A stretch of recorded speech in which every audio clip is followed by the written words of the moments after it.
திருவண்ணாமலை அண்ணாமலையார் கோவிலில் திருக்கார்த்திகை திருவிழாவிற்கான கொடியேற்றம் புதன்கிழமையன்று கோலாகலமாக நடந்தது. திருவண்ணாமலை அண்ணாமலையார் கோவிலில் நடக்கும் திருக்கார்த்திகை விழா மிகவும் பிரசித்தி பெற்றது. இந்த ஆண்டு திருவிழா டிசம்பர் 5ஆம் தேதி கொண்டாடப்படுகிறது.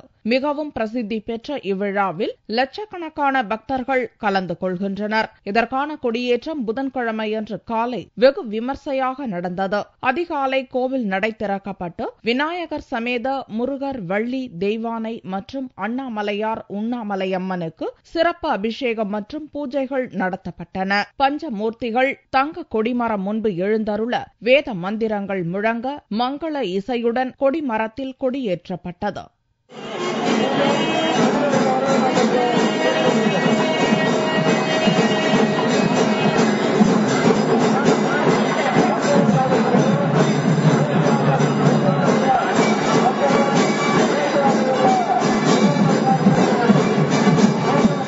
இவ்விழாவில் கலெக்டர் ஞானசேகரன், தமிழக வேளாண் துறை அமைச்சர் அக்ரி கிருஷ்ணமூர்த்தி உட்பட பக்தர்கள் திரளாக கலந்து கொண்டு சுவாமி தரிசனம் செய்தனர்.